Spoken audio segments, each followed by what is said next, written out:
moi je dis, en toute objectivité, que les élections n'auront pas lieu en 2011. Parce que si ça a lieu en 2011, vous savez ce qui va se passer, eh bien, il va y avoir le chaos en RDC. Vous allez avoir d'une partie le gouvernement qui tient à avancer. D'ailleurs, je vous signale que M. Kabila, illégalement, est déjà en train de mener campagne. Il offre des costumes aux différents fonctionnaires, des effigies. Les jeunes gens des mouvements kabylistes font des manifestations dans les rues pour qu'on puisse élire Kabila au premier tour. Les sacs de riz sont donnés dans le Kivu et consort avec le 2011 bien affiché. C'est anticonstitutionnel. Donc le gouvernement va aller faire ces élections. Mais si le gouvernement fait ces élections seul et que l'opposition décide de se retirer, comme ce fut le cas au Burundi, est-ce que ça empêchait le président du Burundi d'être proclamé président? Vous pensez que Kabila va se déclarer non candidat parce que l'opposition décide de ne pas y aller? Tout indique clairement que soit il y aura bel et bien les élections en 2011, et alors là c'est la pagaille, et je vous assure que ça sera, je vous dis moi, Jean-Paul Moka, ma main sur la Bible, ça sera la pagaille. Ou alors, c'est l'autre solution, mais 2011 il faut oublier. Oui, mais s'il n'y a pas élection en 2011, cela pose le problème de la prolongation du mandat des institutions actuelles. Alors, quel mécanisme préconisez-vous justement pour que le pays continue à être gouverné? Moi, ce que je suggère, c'est très simple. Le mandat de M. Kabila se termine le 6 décembre 2011. Ça, c'est constitutionnel. Après, le 6 décembre, M. Kabila ne peut plus gérer le pays. C'est la fin de son mandat. Mais vous et moi, nous savons comment se passent les choses. Actuellement, nous n'avons pas de cour constitutionnelle. Les prérogatives sont assurées par la Cour suprême. Qu'est-ce qui va se passer? Exactement ce qui s'est passé avec la CI et Malou Malou. Je vous dis ces choses pas parce que je suis prophète. Ce sont des choses objectives. La Cour suprême va se réunir et constater que pour qu'il n'y ait pas vide juridique, on permet au pouvoir qui est en place d'assurer les affaires courantes jusqu'aux élections. C'est ce qui va se passer. Donc nous allons avoir un prolongement du mandat de M. Kabila jusqu'au moment où les élections pourront réellement avoir lieu. Alors que M. Kabila a déjà commencé à distribuer l'argent de l'État à la population pour mener campagne, alors que les opposants, ici je ne cite que M. Kakumaki au Bas-Congo, en donnant sa conférence, les jeunes du PPRD sont entrés, ils ont tout saccagé, et que les chaînes de télévision, vous le savez, vous journalistes, ont été fermées parce que soi-disant, les opposants ont commencé à faire la campagne. Voilà les circonstances dans lesquelles nous sommes en train de mener cette histoire. C'est un jeu, je reconnais, un jeu qui est faussé, ça il faut bien le dire, mais nous devons, nous, faire vivre cette Constitution et donc nous présenter, et c'est ce que je fais. Parce qu'il faut bien qu'on se présente, la Constitution dit que dès publication du calendrier, ceux qui veulent être candidats doivent se déclarer. Moi, je me suis déclaré. Par rapport au rapport, en dehors des réactions dans les médias, il y a eu également la réaction du gouvernement congolais et surtout la réaction musclée du gouvernement rwandais. Comment vous, à votre avis, avez-vous reçu une telle déclaration du Rwanda? Vous savez, dans la vie, il faut être juste. Hein? Je l'ai dit pendant cette campagne, que moi, je ne vais pas mener une campagne qui consistera à raconter des mensonges sur mes adversaires. Autant je dis que je ne ferai aucune promesse, autant je ne ferai pas des insultes ou raconter des mensonges sur mes adversaires. Quand on est dans la situation dans laquelle on est actuellement, avec la publication de ce rapport, dans lequel vous et moi et les Rwandais savent très bien ce qui s'est passé pendant ces années-là. Moi, je suis encore mieux placé pour le savoir.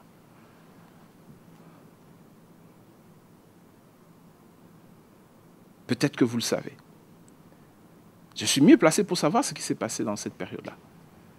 Parce que le couloir humanitaire qui avait été imposé par mon beau-père, Gaëtan Kakouji, à l'international, l'homme fort du régime. Moi, je sais, par la famille, tout ce qui s'est passé. Je sais certains de ces responsables qui aujourd'hui dirigent le pays, qui avaient la machette en main, en en train de tuer. Moi, je connais ces vérités. Donc, on connaît tous la vérité par rapport à ce qui s'est passé avec le rapport de Emma, quand elle a voulu dénoncer la disparition de 200 000 Hutus qu'on avait zigouillés et qu'on a mis dans des fosses communes. Ce sont des choses connues. Il n'y a pas de secret là-dedans. Le secret du génocide congolais n'est pas un secret. C'est un secret, comme on dit, de polichinelle. Tout le monde le sait. Le massacre des 200 000 Hutus en RDC, sur notre territoire, par le pouvoir actuel au Rwanda. Mais il n'y a aucun secret là-dedans. Le problème, c'est comment nous allons régler cette histoire. C'est là le vrai problème. Nous n'allons pas régler cette histoire en faisant la guerre au Rwanda, cher ami. Parce que nous allons créer encore un autre génocide, d'autres morts. Je le dis parce que je sais que d'autres franges de notre population soutiennent cette stratégie et que certainement ils vont avoir des boutons aux oreilles quand ils vont entendre ce que je dis ici. Ce n'est pas ça qui va ramener la paix au Congo. Et que si ceux-là décident qu'ils ne vont pas voter pour moi parce que je dis ça, ben, ainsi soit-il. Nous n'allons pas créer la paix dans la région des Grands Lacs en faisant une revanche vis-à-vis du Rwanda. La solution n'est pas là-dedans. La solution doit se trouver dans des mécanismes de paix, de mécanismes de résolution, tels que j'ai dit, commission, vérité, etc. Au Rwanda, ils ont mis en place leur Gagacha, qui apparemment fonctionne. Chez nous, j'ai dit, nous avons notre pouvoir traditionnel qui a été fort négligé et j'ai demandé que dans ces structures de résolution de ces conflits, par rapport à ce problème, que nous puissions impliquer nos chefs coutumiers. Parce qu'en fin de compte, il va bien falloir que la vie recommence et continue. Si nous voulons que cette vie recommence et continue, est-ce que nous allons y arriver en continuant perpétuellement à préparer d'autres guerres contre le Rwanda? Non. Mais par contre, il est essentiel que le Rwanda reconnaisse sa responsabilité dans les crimes qui ont été commis par l'armée rwandaise dans notre territoire. Ça, je veux le redire parce qu'on entendra plus ce que j'ai dit tout à l'heure que ce que je dis maintenant. Le Rwanda doit reconnaître sa responsabilité dans les crimes contre l'humanité qui ont été commis sur le territoire congolais. Ça, c'est non négociable. D'accord? Alors là, on peut commencer à parler sérieusement d'une solution vraie, équilibrée, par rapport au génocide. Parce que nous le savons, et j'ai bien dit, je suis bien placé pour le savoir, que dans les massacres qui ont eu lieu, celle des Hutus, il n'y avait pas que les Hutus rwandais, il y avait également les Hutus congolais.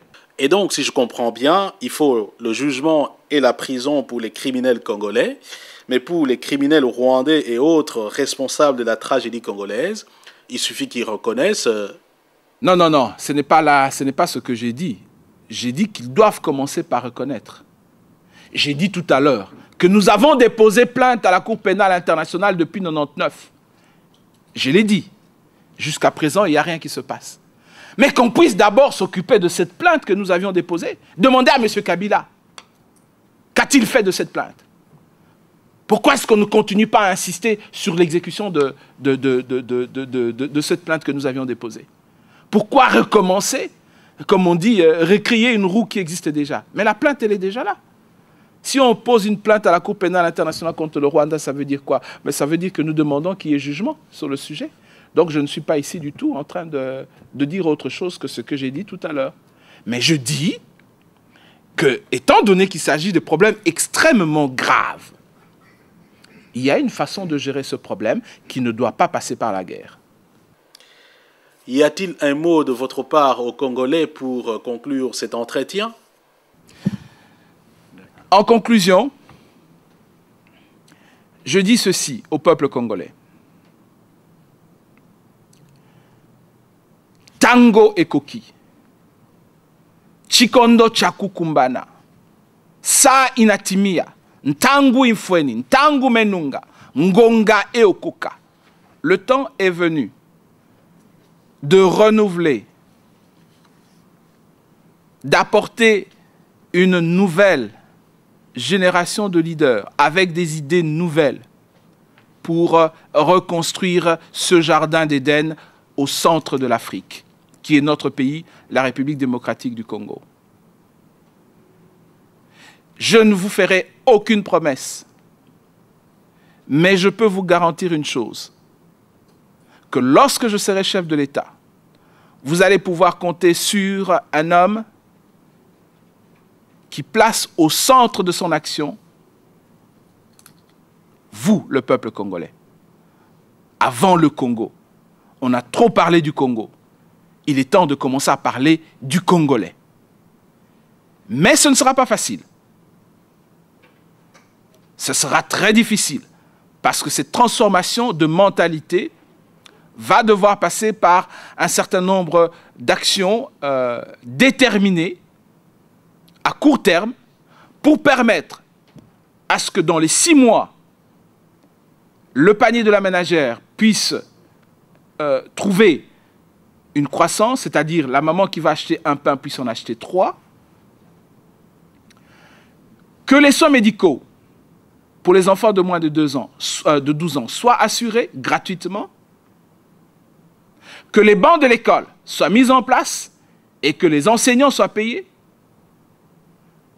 Si nous pouvons déjà dans les 6 mois assurer ces choses de base, choses auxquelles je suis déterminé et pour lesquelles, comme j'ai dit dans d'autres interviews, j'ai pu déjà mobiliser un montant conséquent puisque je parle de mon plan Marshall pour la RDC, 100 milliards de dollars pour reconstruire le pays, dans lequel 60 ont déjà été engagés par des partenaires. Si dans les 6 mois, nous pouvons déjà assurer ces choses, et ensuite nous préoccuper du reste dans les 1 année, 2 ans qui suivent, je pense qu'il y a moyen de reconstruire ce pays. Ce n'est pas au dernier moment, quand on vient vous montrer quelques kilomètres de route, qu'on va changer votre vie. Parce qu'une fois que vous allez les élire, demain, ces routes-là, vous allez voir, il n'y aura plus rien qui va changer. Ça fait combien de temps que ce gouvernement est en place? Ça fait 10 ans. Et c'est maintenant, à 1 année des élections, qu'on commence à vous taper les oreilles avec, soi-disant, les 5 chantiers. Ce sont ces 5 chantiers-là qui vous font manger à la maison? Vos oncles et vos femmes, là, qu'on arrête, qu'on tue, qu'on met en prison, qu'on tue. C'est ça que ce gouvernement a été capable de faire pour vous? L'argent qu'on vous donne, je ne vous apprends rien, c'est vous qui me l'avez appris. On vous donne, Bapesio, Zouango Liango, prends, mange. C'est ton argent, c'est l'argent de l'État. Mais ce n'est pas parce que vous avez bouffé cet argent-là qu'on vient vous distribuer pour le moment que maintenant, vous devez vous sentir redevable pour élire ces gens-là. Vous devez les élire si réellement ils ont changé quelque chose dans votre quotidien. Est-ce qu'ils ont changé quelque chose dans votre quotidien? Je ne pense pas. Je ne pense pas du tout. Alors, prenez votre courage à 2 mains, n'ayez pas peur, mettez votre vote et assurez le changement avec une nouvelle équipe, une nouvelle philosophie pour gérer le pays et que nous puissions ensemble reconstruire la République démocratique du Congo. J'ai dit et je vous remercie.